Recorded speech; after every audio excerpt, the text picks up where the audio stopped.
Video में हम बात करेंगे अंबेडकर की भूमिका के बारे में। स्वतंत्र भारत में सामाजिक न्याय के लिए संवैधानिक विधानसभा में अंबेडकर ने क्या भूमिकाएं निभाई, उन्होंने उनके लिए क्या कुछ किया है।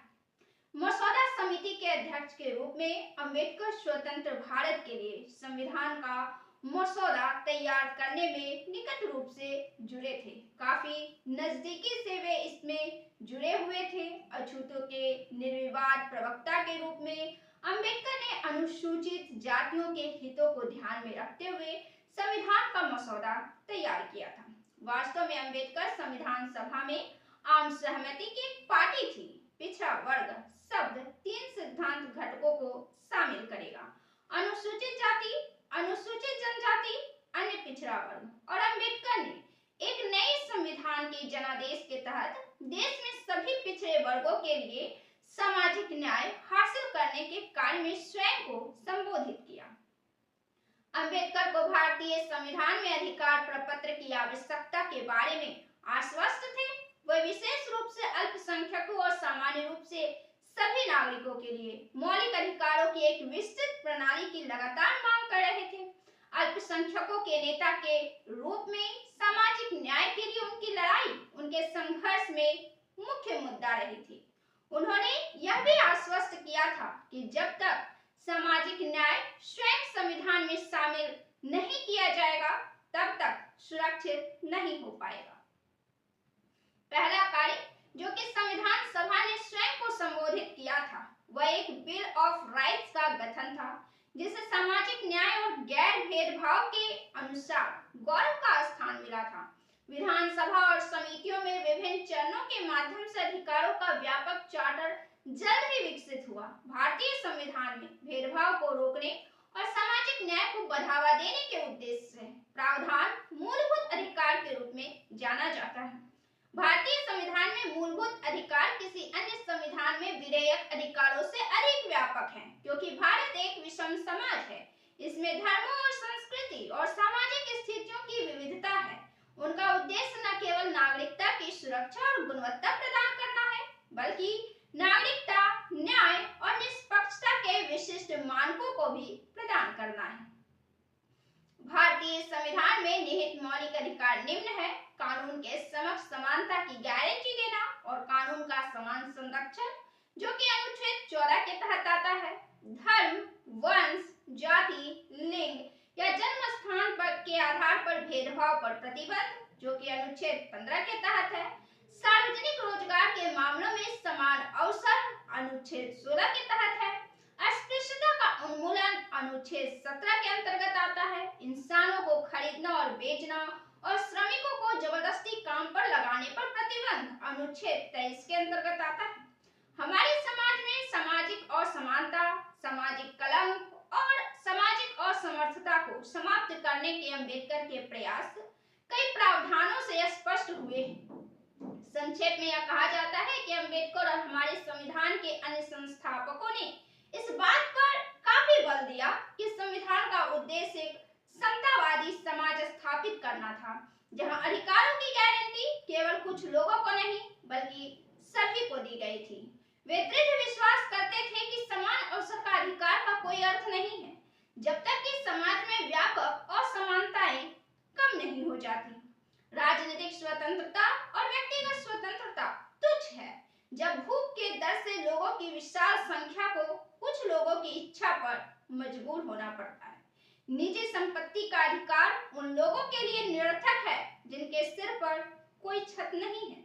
अवकाश का अधिकार या किसी पेशे को चुनने की स्वतंत्रता का बेरोजगार व्यक्ति के लिए कोई अर्थ नहीं है। मानवाधिकार के संबंध में भारतीय संवैधानिक प्रारूप उल्लेखनीय है, जो समस्या समाधान के रूप में एक महत्वपूर्ण और अद्वितीय प्रयास है। यह एक ओर राजनैतिक और नागरिक अधिकारों के बीच तथा दूसरी ओर सामाजिक और आर्थिक अधिकारों के बीच और व्यक्तिगत अधिकारों और सामाजिक न्याय की मांगों के बीच संतुलन बनाने की कोशिश करता है। राज्य के नीति निर्देशक सिद्धांत के तहत जहां मौलिक अधिकारों ने मनमानी राज्य कार्रवाई के खिलाफ व्यक्ति के अधिकारों और स्वतंत्रता की गारंटी दी है, वहीं निदेशात्मक पर जोर देना चाहते हैं। संविधान संस्थापकों का यह इरादा था कि भारतीय संविधान में ऐसी अवधारणाओं और सिद्धांतों को शामिल किया जाए जो सरकारी गतिविधि को निर्धारित करे, जिससे देश में एक सामाजिक और आर्थिक बदलाव आए। अंबेडकर ने निम्नलिखित शब्दों में राजनीति के निर्देशात्मक सिद्धांतों का बचाव किया। जिसे भी शक्ति प्राप्त होगी उसे स्वतंत्रता नहीं होगी कि वह इसका प्रयोग अपनी इच्छा से करे। इसके प्रयोग में उन्हें उन निर्देशों का सम्मान करना होगा जिन्हें निर्देशात्मक सिद्धांत कहा जाता है। वह उन्हें अनदेखा नहीं कर सकता है। उसे अदालत में अपने उल्लंघन के लिए जवाब देने की आवश्यकता नहीं है, लेकिन चुनाव के समय मतदाताओं के सामने उन्हें जवाब देना होगा। इन निर्देशात्मक सिद्धांतों की महत्ता तब सामने आएगी जब सही सरकार सत्ता में आएगी। निर्देशात्मक सिद्धांत एक कल्याणकारी राज्य और किसी भी आर्थिक शोषण के बिना एक सामाजिक व्यवस्था बनाने का प्रयास करते हैं। अनुच्छेद 38 में इन सिद्धांतों का सार सम्मिलित किया गया है। राज्य प्रभावी रूप से सुरक्षा और संरक्षण द्वारा लोगों के कल्याण को बढ़ावा देने का प्रयास करेगा। एक ऐसी सामाजिक व्यवस्था जिसमें न्याय, सामाजिक, आर्थिक और राजनीतिक राष्ट्रीय जीवन के सभी संस्थानों को सूचित करेगा। विशेष प्रावधान के तहत भारतीय संविधान के भाग XVI के प्रावधानों को विशिष्ट वर्गों, अनुसूचित जातियों, जनजाति, एंग्लो भारतीय और सामाजिक और शैक्षिक रूप से पिछड़ा वर्ग से संबंधित विशेष प्रावधानों के रूप में वर्णित किया जा सकता है। अनुच्छेद 330 में प्रावधान किया गया है कि अनुसूचित जाति और अनुसूचित जनजातियों के लिए लोकसभा सदन में सीट आरक्षित होंगी। अनुच्छेद 331 राष्ट्रपति द्वारा नामांकन से एंग्लो भारतीय समुदाय के प्रतिनिधित्व का प्रावधान करता है। यदि उस समुदाय का पर्याप्त रूप से लोकसभा में प्रतिनिधित्व नहीं किया गया है। अनुच्छेद 332 प्रावधान करता है कि राज्यों की विधानसभाओं में अनुसूचित जातियों और अनुसूचित जनजातियों के लिए सीटें आरक्षित होंगी। अनुच्छेद 333 राज्यपाल द्वारा नामांकन द्वारा एंग्लो भारतीय समुदाय के प्रतिनिधित्व के लिए प्रावधान करता है। यदि राज्यों के निचले सदनों में इस समुदाय का पर्याप्त रूप से प्रतिनिधित्व नहीं किया गया है। अनुच्छेद 334 के मुताबिक इस तरह के आरक्षण की अवधि संविधान के प्रारंभ से 10 साल के रूप में तय की गई है। अनुच्छेद 335 में यह कहा गया है कि संघ अथवा किसी राज्य के कार्य के संबंध में सेवाओं और आपदा पर नियुक्तियां करने में प्रशासन की दक्षता के अनुरक्षण के साथ साम्राज्य में अनुसूचित जातियों और जनजातियों के सदस्यों के दावे पर विचार किया जाएगा। अनुच्छेद 336 में एंग्लो भारतीय समुदाय के लिए कुछ सेवाओं में नियुक्तियों के लिए विशेष प्रावधान से संबंधित है। अनुच्छेद 337 एंग्लो भारतीय समुदाय के लिए शैक्षिक अनुदान से संबंधित है।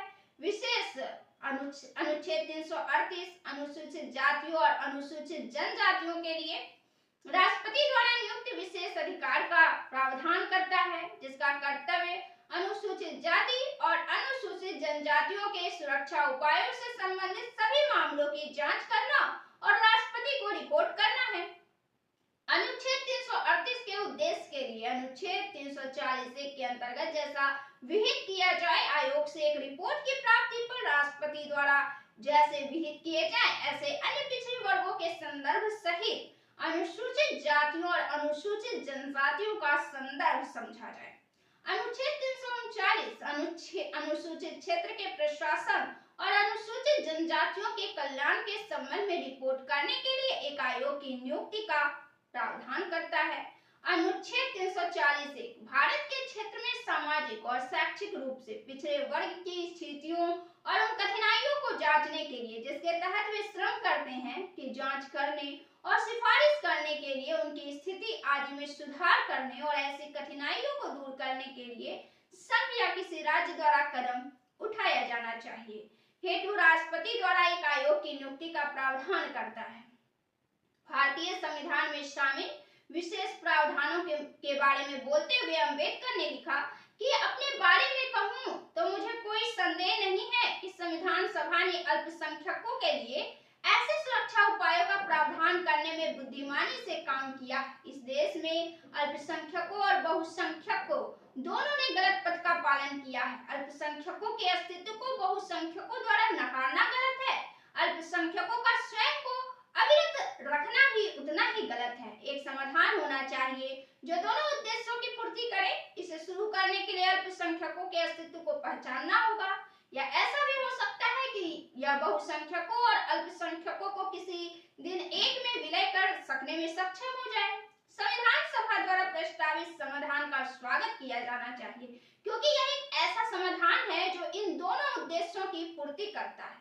विरोधी, जिन्होंने अल्पसंख्यकों के संरक्षण के खिलाफ एक तरह की कट्टरता विकसित कर ली है, उन्हें मैं दो बातें कहना चाहूंगा।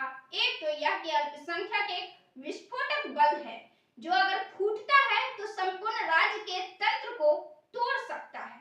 यूरोप का इतिहास इस तथ्य की पर्याप्त और भयावह गवाही देता है। दूसरा यह कि भारत में अल्पसंख्यक बहुसंख्यकों के हाथों में अपने अस्तित्व को रखने के लिए सहमत हुए हैं। संवैधानिक प्रावधानों का ब्यौरा पर्याप्त रूप से इस उल्लेखनीय तरीकों को प्रदर्शित करता है जिससे अम्बेडकर ने देश के सामने आने वाली समस्याओं अवलोकन की उनकी तीव्र भावना और भारतीय समाज के सामाजिक और सांस्कृतिक पृष्ठभूमि की गहराई से समझ के लिए अपने दिमाग का प्रयोग किया था। उन्होंने अछूतों के समाज सुधारक, एक राजनीतिक नेता और आध्यात्मिक मार्गदर्शक की भूमिकाओं को स्वयं में मिलाया